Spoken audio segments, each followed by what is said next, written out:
Hello folks and welcome back to Wonder of Watches. I'm your host Ben and today we're going to look at the Red Star 1963 chronograph.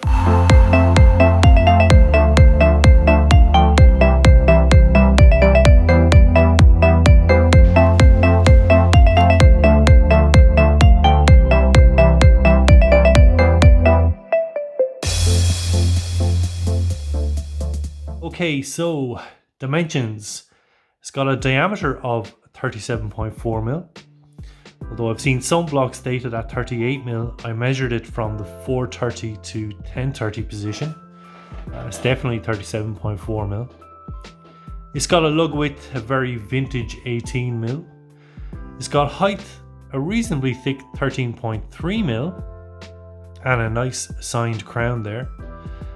With the NATO, you're talking 15.8 mil. Lug to lug, a very wearable 47.2 mil.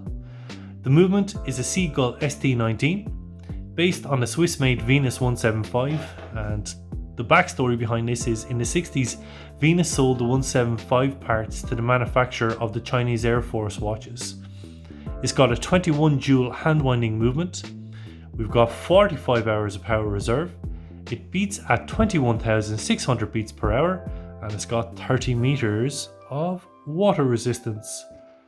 Now this is what they call a column wheel chronograph, and I thought I'd use this opportunity to actually try and break down how a column wheel chronograph works. Now the watch is cool. The case is quite rudimentary. It's polished on all sides. There's no bevelling here, and it's very reminiscent of the vintage chronographs from the 50s and 60s. Another one of which I have here. So again, you can see that case shape is very similar in fact. But this one here is a vintage Swiss brand. It's a lesser known brand called Oriole. But it's very similar in case shape, even though the pushers are very different. Now back to the 1963, it's got a champagne dial with a mixture of Arabic numerals and arrow-shaped applied indices. The blued minutes and subdial hands in tandem with the red chronograph hand really pop against the dial and make for a very cohesive piece. The watch comes with both acrylic and sapphire crystals and can be bought every day of the week for less than €300. A couple of websites that spring to mind are pauljot24.de and of course the old reliable ebay.co.uk. Now these watches come in several different guises, including a 42 mil, and there are a few micro brands with their own interpretations. This is the Red Star community version, but my favorite is by a company called HKED, and a really nice guy, I've emailed him before back and forth, called Ed, who's in Hong Kong and does amazing work. My favorite of which is the 42 mil reverse panda chronograph. Now this watch was sent to me for review again by David from the Dublin Watch Group. Thank you so much, David. And as I said earlier, I thought I'd use this opportunity to dissect how a column wheel chronograph actually works. So let's go there. Okay, so I just thought we might take a deep dive into how a column wheel chronograph works. But in order to do so, we need to look at certain key components in order to dissect how the mechanism actually functions. Okay, so the first component there is the actual column wheel itself, which is at the 6 o'clock position. It's got a blued screw at the center and then a stainless steel surround, which is the column wheel, and it resembles a castle with 6 turrets or 6 columns. So the entire chronograph function is inactive at the moment. Now the second important component is called the coupling clutch, and it's this piece here, the beak of which will interact with the column wheel. So what happens is we depress the pusher, which is on the top right of the watch if you're looking at it face on, or top left as we're looking at it now. The column wheel will move on by 1. So the beak of the coupling clutch currently sits on one of the columns.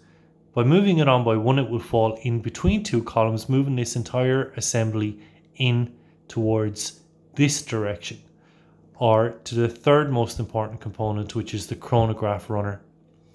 And it's this then which controls the red chronograph hand on the dial. So let's just do it there. So pressing it once moves the column wheel on by 1. The beak falls in between 2 columns. The assembly moves in towards the chronograph runner. And then if I turn the watch around, sorry now, that chronograph hand is moving steadily along. Okay, so back to the movement. So we're going to use the same pusher then to stop it. And a couple of things are going to happen here. So again, the column wheel moves on 1 step, which means the coupling clutch is going to sit on top of a column, moving the coupling clutch wheel away from the chronograph runner, stopping the chronograph, and also you're going to see this component here, which is called a blocking lever, move in towards the chronograph runner and aid with the stopping. So I press it again, chronograph wheel moves on, beak sits on top of a column, and the chronograph is disengaged. The clutch wheel is disengaged from the chronograph runner and it's in a stopped position. If I turn it around again, it's entirely stopped. So we can keep using that pusher then, which is on the top right if you're looking face on. And we'll see then the column wheel move on by 1 and that clutch assembly moving in and out of the chronograph runner. So it's moving laterally out and laterally in, and that's why it's called a horizontal clutch. Now the other pusher, so it's engaged there again, and we'll just disengage it. Okay, so the other pusher then is on the bottom right hand side if you're looking at face on, and this is going to reset it. So a few things are going to happen here. The beak of the coupling clutch is not going to move, but this piece here, which is called a return to 0 hammer, or this backward 7, is going to go back to its original position. The minute gear is going to reset, the chronograph runner is going to reset, and it's going to result in the red hand on the front of the dial going back to 0. You also have this gear in the middle, which is called a sliding gear, which will disengage from the chronograph runner. So pressing it here. So let's just take a look at the red hand first.